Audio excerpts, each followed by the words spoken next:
Razvoj kulinarike in kulture, se ti dve podajata roko? Ja, jaz vedno pravim, da kultura prehranjevanja in kulinarike se začne za domačo mizo. To se pravi, če znamo vzgojiti svoje otroke doma za domačo mizo, da so ješči, da so prehransko osveščeni, da poznajo hrano, potem bo tudi nam v gostinstvu bistveno lažje.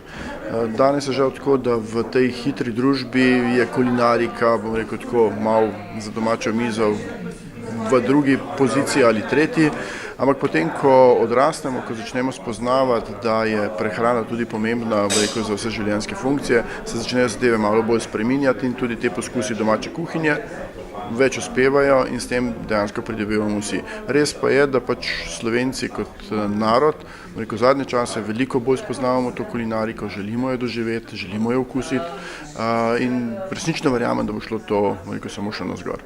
Kako doživiš pravzaprav eno novo kulinarično jed, ki prihaja iz drugega konca sveta, kot smo mi?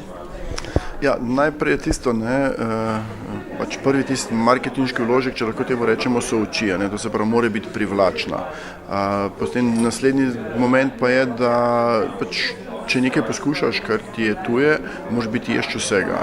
Ne smeš imeti nekih, barijer, veliko ljudi ne je graha, pa zdaj zato, če je ten gor grah, ne boš tega probal, dejansko se moraš prepustiti in stvari probati in potem usta naredijo svoje. To se pravi, okusi, ki jih dobimo v usta, če nas zadovoljijo, če se nam všeč, je potem to dejansko lahko tudi vrhunska jed. Res pa je, da te barijere, ko jih imamo, kaj jemo in kaj ne jemo, tukaj morajo pasti. In kakšna bo letošnja kulinarika na kulinaričnem festivalu v Kranjski Gori, ki je postal že kar tradicionalen? Ja, jaz verjamem, da ta kulinarika vsako leto napreduje, vsako leto je boljša.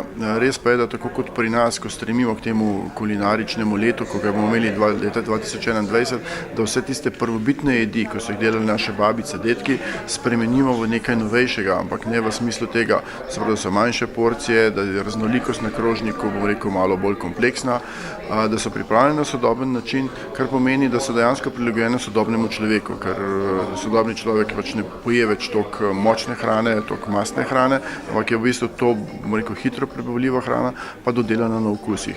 Kar pričakujemo pa dejansko to letos tudi na teh krožnikih, vsi kuharji napovedujejo, ki prihajajo, da so prav za ta festival razvili določene krožnike, kjer bodo pokazali svoje nacionalne jedi.